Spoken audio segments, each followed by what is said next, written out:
Hey everyone, Kaylee here, and I just wanted to talk about something that I personally am really excited to look into come Lightfall tomorrow.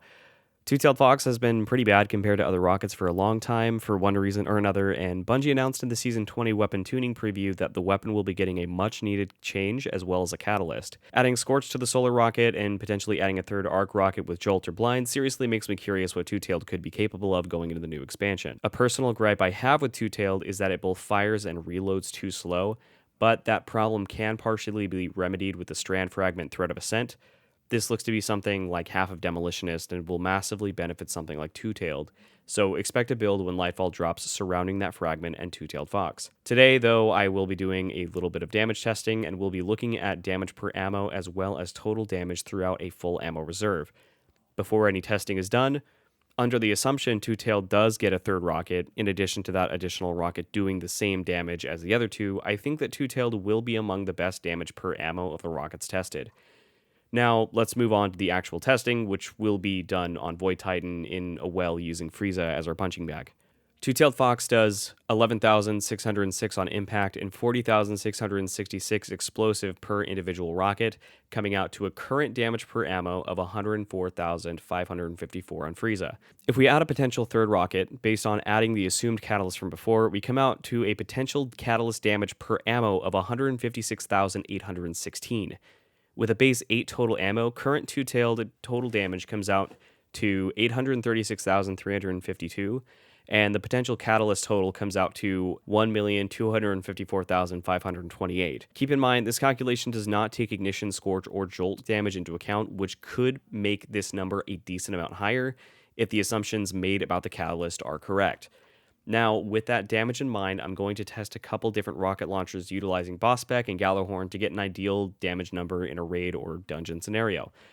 Red Herring with Impact Casing, Enhanced Field Prep, and Enhanced Frenzy deals 23,283 on impact and 74,166 on explosion, coming out to 97,449 total damage per ammo without Frenzy active, and 26,775 impact and 85,291 explosive for a total of 112,066 with Frenzy active. With Enhanced Field Prep, the Red Herring has 9 ammo, so I ended up hitting 1.2 million with Wolfpack rounds, easily the best total damage number of the legendary rockets that I tested. Hothead with Impact Casing, Demolitionist, and Clown Cartridge had identical per ammo damage numbers to pre-Frenzy Red Herring at 97,449 damage per ammo, and is able to deal its damage much faster than Red Herring or Two-tailed with access to Demolitionist and Clown Cart. But it also falls to only a total of around 856,580 with Wolfpack rounds, which means it's great burst DPS, but not great total damage.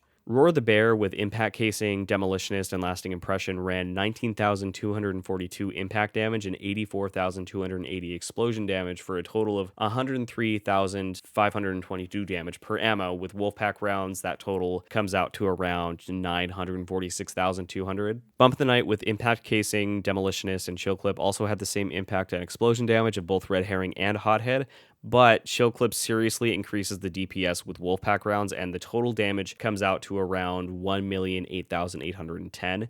This total could have been a little higher even if I had Enhanced Field Prep instead of Demolitionist. The last thing I tested was Izanagi's and an Impact Casing, Enhanced Autoloading, and Explosive Light Palmyra-B. I wasn't able to get the rotation down in the time I tested, but Izanagi's dealt 103,221 per honed edge times 4 shot, and you'd be able to get 5 of those shots given reserves, so the total would come out to a total of 516,105 damage from Izanagi's, and in addition to that, Palmyra gets 23,666 on impact and 75,851 on explosion with explosive light rockets.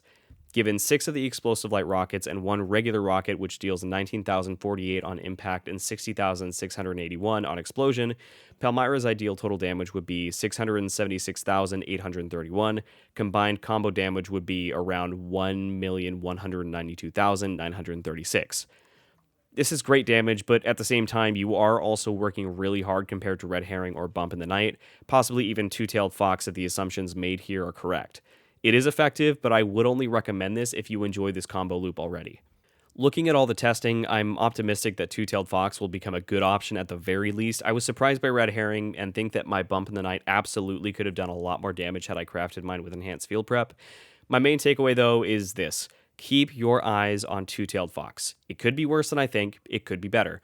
Don't sleep on it, though. I think that Two-Tailed will fall into a similar role as Sleeper Simulant, where it's a solid option if you don't have something better, but it could also be a lot better than that and be a primary option for DPS. With that being said, thank you all for watching today. I very much appreciate your time and attention, and I hope you all have a great time going into Lightfall. See you on Neomuna, Guardians.